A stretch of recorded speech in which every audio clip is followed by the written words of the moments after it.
Hello Brunel, my name is Bess and we are here at Video Brunel with Zane Lowe. That was insane. How was it for you? Thank you, Bess. That was good for me. We had fun tonight. It was the last show on the tour, so we were all in very good spirits. It's close to home. We like the travelling side of the touring that we do, but when we've done a lot of that over the course of the month, so it's nice to end it somewhere close to home. It means I could spend time with my family and hang out and just relax and then get in the car and come here. So, it was a nice way to end it. Yeah.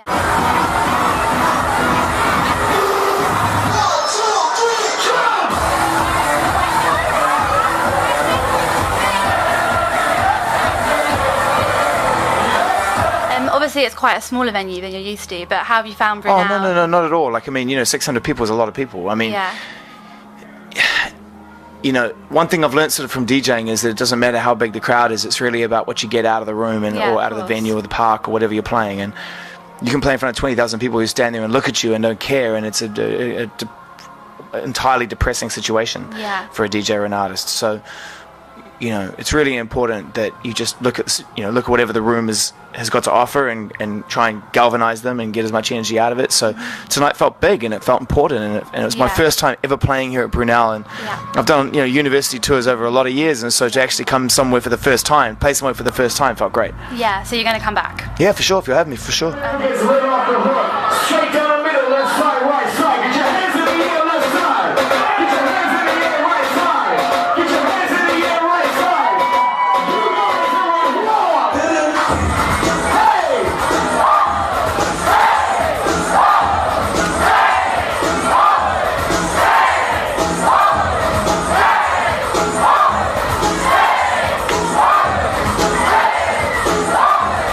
And this is your last gig in the UK of the Electrified tour? Yes. How's the tour been? The best tour I've ever done in my life. Great. Yeah, combination of sort of Nokia getting involved and helping me out with some, with some funds and some sponsorship and making sure that we had the right backup and support to be able to put production together and sound together and make it, just make sure that it wasn't, just a picnic table and a drape and some, tannoy speakers, and then, we can actually make a difference. So that was great, and I guess all the touring I've done throughout the year means I feel pretty confident as a DJ and know where I'm going with what I want to play. Yeah.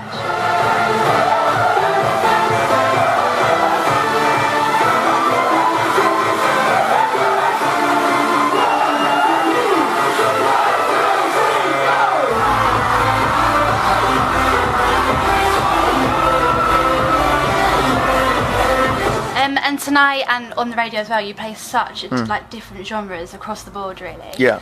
But when you go home and you're with your family, what do you put on the CD player? Well, at the moment, unfortunately, my family just subjected to my music all the time, or the music of other artists that I'm working with. But if I have a moment to listen, I tend to flip between. If I have to generalize, I tend to flip between rap albums, new and old rap albums, and what I would consider either predominantly American indie music. Like, I'm a big fan of, if I want to go back in the day, bands like Pavement and stuff, and bands that reflect that. So UK bands like Yuck and things. I like melody, and I like friction in rock and roll, and I like the bounce and the attitude of hip hop music. Yeah, definitely.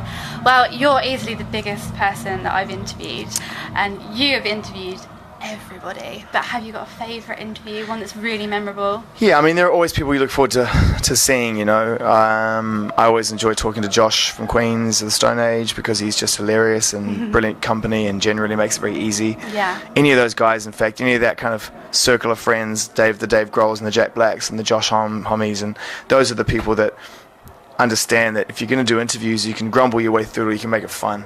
Yeah. And they always make it kind of enjoyable, really. Jay-Z is always great. Wow. To talk to. That's always a high point for me, because I'm a huge fan and we have a nice rapport. But you've sort of got to treat every interview like the best is the one that you're doing.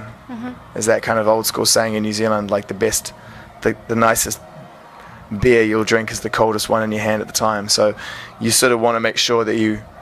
That's probably not even a New Zealand saying. I probably just made that up, but I've heard it before. I think you just got to kind of enjoy the moment, and so I try and do that. Yeah.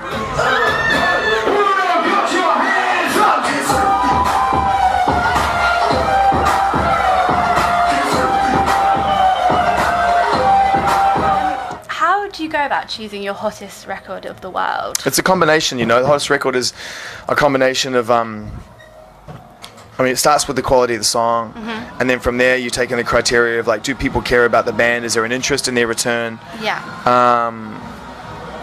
You know, how big is the audience? What's the feedback like in terms of anticipation for it? Yeah. It kind of is a pretty straightforward exercise for me and the team, because it's quite hard to get 4 a week. You know, and keep the standard high. Yeah. So normally it averages out, if you look at it across the years, probably 2 or 3 big records from big artists, and then we'll try and pick one that we think is strong but not necessarily that well known. Okay. Like kickstart something through that process. Yeah.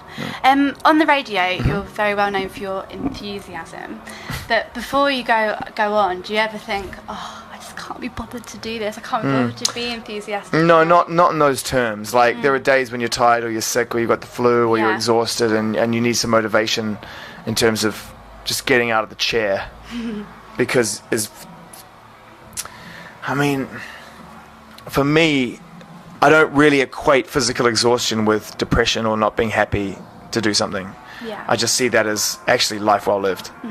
So I can get to the radio studio, and having been on tour over the last month, Luke, my friend here, will testify, like I've been probably the tiredest I've maybe ever been, but also the happiest and the most replete and grateful. So I can be at radio and be exhausted and be 5 to 7 and think like, oh, I need a cup of tea.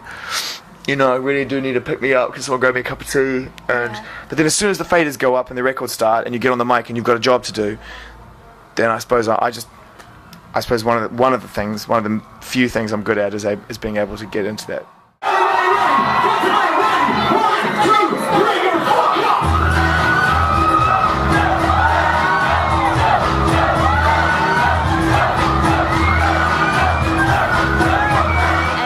We've got a lot of talented musicians at Brunel.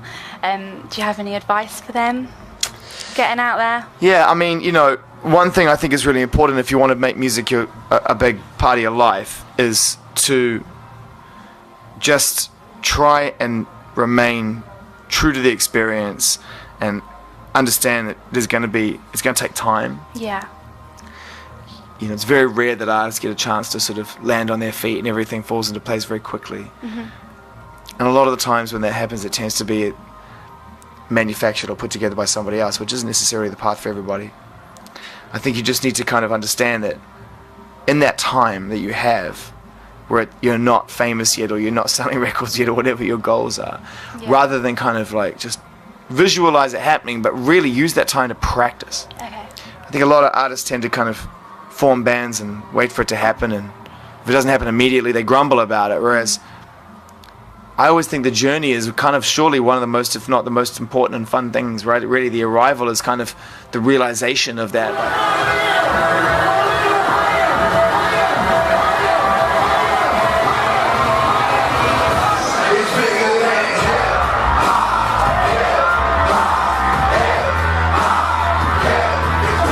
I'm Bess, this is Video Brunel, and this is Zane Lowe. Thank you.